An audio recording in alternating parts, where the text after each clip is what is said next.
Hello అండి. ఈరోజు పచ్చి పులుసు ఎలా చేసుకోవాలో చూసేద్దామా? సో, దానికోసం అనేసి నువ్వులు వేయించుకొని మిక్సీ చేసుకోవాలి. దాంట్లోకి పచ్చిమిర్చి, పచ్చి కొబ్బర, కొంచెం ఉప్పు, వాటర్ యాడ్ చేసుకొని మిక్సీ చేసేసుకోవాలి. తర్వాత గిన్నెలో ఉల్లిపాయ, కొత్తిమీర, కల్యమాకు అండ్ కొంచెం ఉప్పు, అల్లం ఎల్లిగడ్డ వేసి ఇలా పిసికేయాలన్నమాట. ఎలాంటి మొహమాటం లేకుండా పిసకండి. అలా చేస్తే టేస్ట్ అనేది మంచిగా వస్తది. దాంట్లో ఉన్న ఫ్లేవర్స్ అన్నీ కొంచెం లిక్విడ్ ఫామ్‌లో బయటికి వస్తదన్నమాట.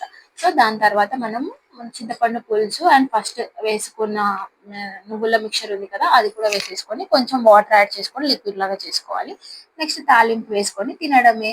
చాలా బాగుంటుంది టేస్ట్. ఒకసారి ట్రై చేసి చూడండి. దీంట్లో బెల్లం వేసుకొని కూడా తింటారు చాలా మటుకు. అది కూడా టేస్ట్ చాలా బాగుంటుంది. సో ఇది వేడన్నంలోకైనా బాగుంటుంది, చల్లన్నంలోకైనా బాగుంటుంది. స్పెషల్ గా చెప్పాలంటే చికెన్ ఫ్రై అలా ఉంటుంది కదా, దాంతో పాటు తినండి. చాలా టేస్టీగా ఉంటుంది. ఒకవేళ నాన్ వెజ్ తినని వాళ్ళైతే ఒడియాలన్నా పాపడ్తోనన్నా ట్రై చేసి చూడండి. మన తెలంగాణ స్టైల్ పచ్చి పులుసు నచ్చితే ట్రై చేయండి. సబ్స్క్రైబ్